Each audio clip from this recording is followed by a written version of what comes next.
মুক্তিযুদ্ধকে মাননীয় স্পিকার আমরা শ্রদ্ধা করি। আমরা মনে করি এই প্রজন্ম যারা জুলাই গণ অভ্যুত্থানে অংশগ্রহণ করেছি, জুলাই গণ অভ্যুত্থানের মধ্য দিয়ে মুক্তিযুদ্ধের নতুন রূপ তৈরি হয়েছে, মুক্তিযুদ্ধের নবায়ন হয়েছে।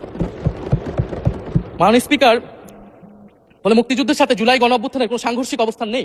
আমরা বারবার বলেছি মুক্তিযুদ্ধ, জুলাই গণ অভ্যুত্থান হচ্ছে মুক্তিযুদ্ধের আরেকটি ধারাবাহিকতা।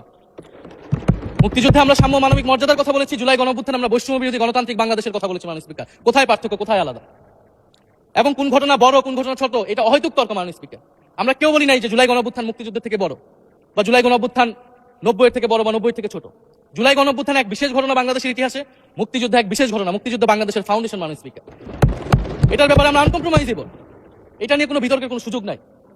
তবে এই কথাটা ওনারাই বারবার বলে মুক্তিযুদ্ধকে ছোট করতেছেন, জুলাই গণ অভ্যুত্থানকেও ছোট করতেছেন।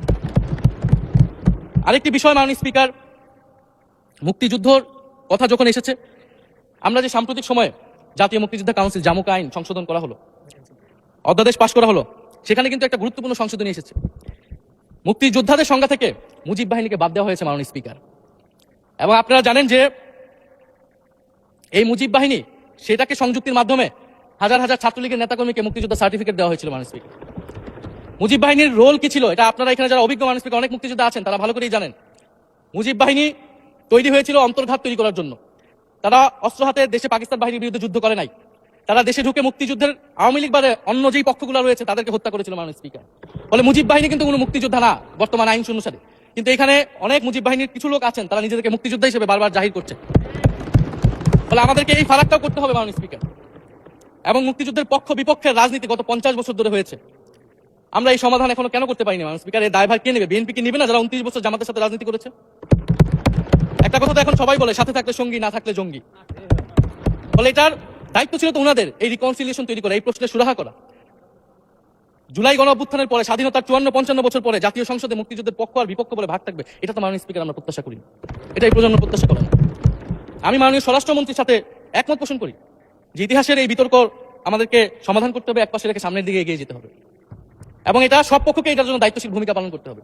মুক্তিযুদ্ধ যেমন কোনো দেশের ষড়যন্ত্র না, আবার মুক্তিযুদ্ধের নাম করে এদেশে যে লুটপাট ফ্যাসিবাদ কায়েম হয়েছে, সেটাও আমাদের ভুলা যাবে না। মাননীয় স্পিকার, মাননীয় স্পিকার, জুলাই গণ অভ্যুত্থান সকলের অংশগ্রহণে হয়েছিল, এটা আমরা বারবার বলেছি। তবে বিএনপির বিভিন্ন সদস্য তারা তাদের আলোচনায় বারবার বলার চেষ্টা করে যে আমরা ছিলাম না, আমরা তো এইভাবে ছিলাম, এভাবে ছিলাম। এটা তো প্রমাণ করার প্রয়োজন নাই মাননীয় স্পিকার।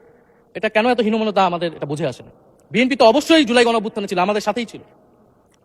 এবং সেই সময়ের একটা উক্তি, বিএনপির মহাসচিব মির্জা ফখরুল ইসলাম আলমগীর, উনি বলেছিলেন যে এই আন্দোলনের সাথে আমাদের সম্পর্ক নাই, এটা ছাত্রদের আন্দোলন। তার ওই বক্তব্য সঠিক ছিল মাননীয় স্পিকার। তার ওই সময়ে, উনার ওই সময়ে কৌশলগত অবস্থান এটাই সঠিক ছিল, উনি ওই সময় এই বক্তব্যই প্রয়োজন ছিল। এটাতে তো আমাদের কোনো দ্বিমত নাই। মাননীয় স্পিকার, আমাকে ডিজিএফআই, ডিবি, এসবি, বাংলাদেশের হেন কোনো গোয়েন্দা সংস্থা নাই যারা আমাকে ইন্টারগেশন করেছে, টর্চার করেছে, এবং একটা কথা বারবার বলানোর চেষ্টা করেছিল যে এই আন্দোলন বিএনপি জামাতের আন্দোলন, যারা আগুন লাগিয়েছে তারা বিএনপি জামাতের সন্ত্রাসী। এটা একবার তোমরা শুধু বলো। ডিবি অফিসের শেষ পর্যন্ত আমরা বাধ্য হয়েছি আন্দোলন স্থগিতের ঘোষণা দিতে, কিন্তু কখনো এই কথাটা মাননীয় স্পিকার আমরা বলিনি। ফ্যাসিবাদ বিরোধী রাজনৈতিক দলের নেতাকর্মীকে আমরা আন্দোলনের সময় থেকে এখন পর্যন্ত কখনো আমরা অস্বীকার করিনি। কিন্তু একটা জায়গা আমরা ফারাক করতে চাই, যে এই গণ অভ্যুত্থান কোনো দলীয় আন্দোলন নয়। 90-এর গণ অভ্যুত্থান, 69-এর গণ অভ্যুত্থান থেকে এই গণ অভ্যুত্থানের পার্থক্য রয়েছে মাননীয় স্পিকার। এই গণ অভ্যুত্থানে ফ্যাসিবাদ বিরোধী রাজনৈতিক দলের নেতাকর্মীরা নেতৃত্বে নয়, সামনে পিছনে ছিল মাননীয় স্পিকার। সামনে সাধারণ জনগণ ছিল, ছাত্ররা ছিল। ফলে সেই হিসেবেই এই গণ অভ্যুত্থানকে স্বীকৃতি দেওয়া উচিত। এখন যদি বলা হয় যে অমুকের নেতৃত্বে এই গণ অভ্যুত্থান হয়েছে, আমাদের লোকেরা এই গণ অভ্যুত্থান করেছে, এটা মাননীয় স্পিকার এই গণ অভ্যুত্থানের সাথে যারা সাধারণ মানুষ নেমেছিল, যারা শহীদ হয়েছে, তাদের সাথে মাননীয় স্পিকার বিশ্বাসঘাতকতা করা হবে। ফলে জুলাই গণ অভ্যুত্থানে সকলের অংশগ্রহণ ছিল। হ্যাঁ, আমাদের অনেক মত পার্থক্য, জুলাই গণ অভ্যুত্থানের পরে আমাদের রাস্তা আলাদা হয়ে গেছে আমরা মনে করি রাজনৈতিকভাবে, কিন্তু গণ অভ্যুত্থান আমরা একসাথেই করেছিলাম মাননীয় স্পিকার। এবং আমি দুইটা কোটেশন বলতে চাই মাননীয় স্পিকার। 7ই আগস্টে নয়াপল্টনের সমাবেশে জনাব তারেক রহমান ভার্চুয়ালি যুক্ত হয়ে বলেন, 1971 ছিল স্বাধীনতা অর্জনের আন্দোলন, আর 2024-এর আন্দোলন হলো সেই স্বাধীনতা ও সার্বভৌমত্ব রক্ষার আন্দোলন। এই আন্দোলনে অংশ নেওয়া প্রতিটি ছাত্র জনতা আজ থেকে নতুন দিনের মুক্তিযোদ্ধা। মাননীয় স্পিকার, মুক্তিযুদ্ধের সাথে আমরা তুলনা করছি এই জায়গা থেকে, কারণ আমাদের কাছে এটা প্রায় যুদ্ধ সময় একটা পরিস্থিতি ছিল।